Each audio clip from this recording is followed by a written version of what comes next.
Okay, Manor Drive, been around for a number of years. We've got development now there. People are living there, have been for a good couple of years, paying their council tax. This is the original plan that was presented many moons ago by the City Council and the developers as to what they wanted to do. We, as the Liberal Democrat Focus team, have represented the area since May, when they changed the boundaries and the areas represented. So myself, Councillor Davison, Councillor Bond, we've been down Manor Drive. We've got some cracking volunteers around this area who help deliver the focus. But we've done resident surveys, and we found that, having spoken with people face to face, on the doorstep, at surgeries, online, through email, telephone, etc., there's a few issues that they're not very happy about, given the fact that some things were promised to them when they purchased their property. So, for example, let's just scroll down, because this was the original map, but this is basically the latest one that they're looking at, and here we go. So this is very much how it looks a bit now around this area. Few points to bear in mind. First and foremost, the only road that is adopted by the council is Manor Drive. These roads here, Burfield Green, Woodward Drive, Beadle Way, etc., none of these are adopted by the City Council. The City Council have told us they have no intention of adopting those roads because they are in a state that is unacceptable. So at the moment, any issues relating to these roads will still be the responsibility of the developers. Other issues we've had is here there was supposed to be a convenience store. The council have told us that the developers and those people in the world of convenience stores looked at this option, but it was not deemed as viable as a location, i.e. they did not think they'd make enough money. Surprising, really, because there's quite a good number of houses around here. The other issue at the moment is play areas. We just don't have any play areas for the youngsters of the area at the moment. You can't have anything here, the council say, because of the archaeological related issues. Apparently they did do a piece of consultation with residents of Burfield Green, about having some play equipment on the green roundabout, but that just wasn't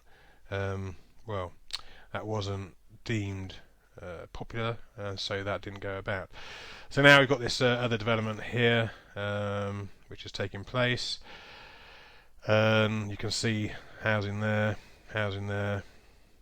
primary school here, the traveller site is here, and housing here, and a blank space there.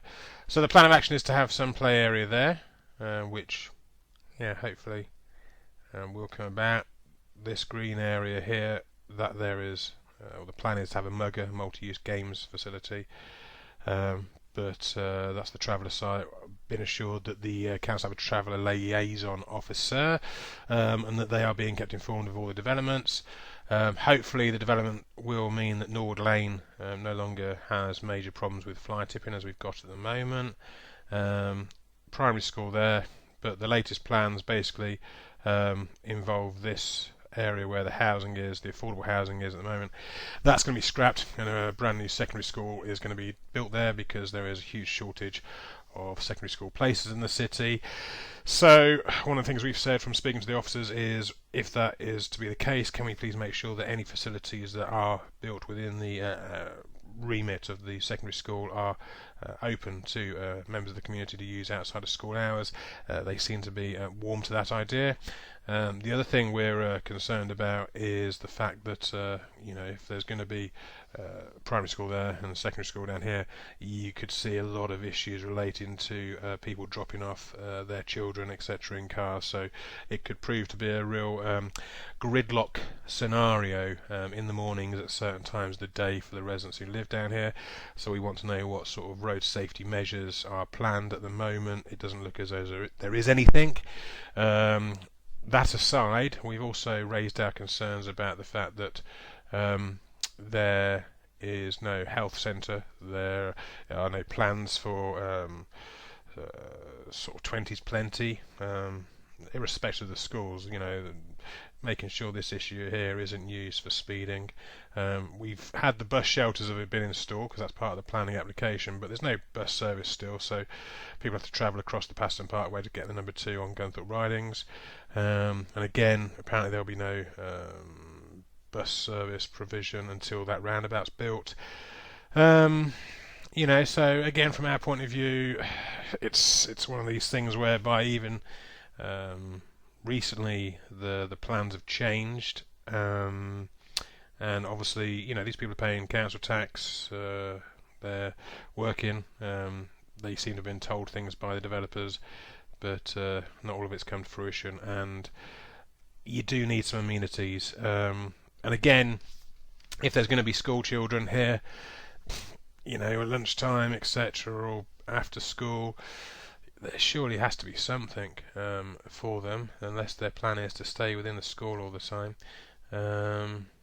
So yeah, as always, those are the issues that have been raised with us. If you know of any problems or you'd like to leave a comment below the video, please do, and we shall endeavour to respond accordingly.